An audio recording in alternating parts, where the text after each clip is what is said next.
এবার হিমালয়ের দেশ নেপালে নয়, বরং নেপালের সমুদ্র সৈকতের এক অপরূপ পরিবেশে ক্যামেরাবন্দী হলেন ঢাকাই সিনেমার জনপ্রিয় চিত্রনায়িকা অপু বিশ্বাস। শুটিংয়ের ব্যস্ততার ফাঁকে ফাঁকে নিজের অবসর সময়গুলো সাধারণত এভাবেই ঘুরে বেড়াতে ও ভ্রমণ করতে পছন্দ করেন অপু। কখনো প্রিয় সন্তান আব্রাহাম খান জয়কে সঙ্গে নিয়ে, আবার কখনো একেবারেই একাকী সময় কাটাতে দেখা যায় তাকে।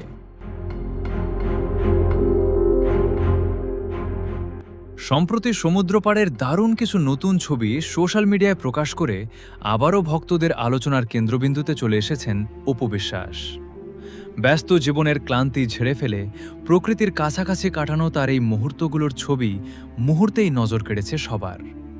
চারপাশের নীল জলরাশি আর সৈকতের মনোরম পরিবেশের সাথে অপু বিশ্বাসের উপস্থিতি যেন পুরো দৃশ্যটিকে আরও বেশি প্রাণবন্ত করে তুলেছে।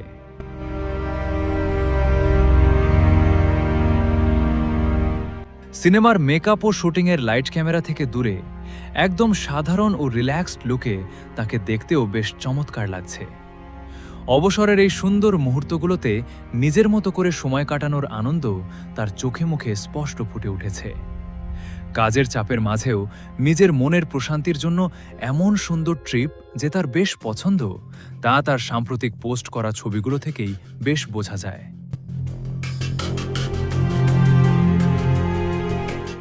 সমুদ্র সৈকতে অপু বিশ্বাসের এই নতুন লুক ও অবকাশ যাপন আপনাদের কেমন লেগেছে? একই সাথে অপু বিশ্বাসের নতুন সিনেমার শিকারের প্রতি আপনারা কতটা আগ্রহী জানিয়ে দিন কমেন্ট বক্সে।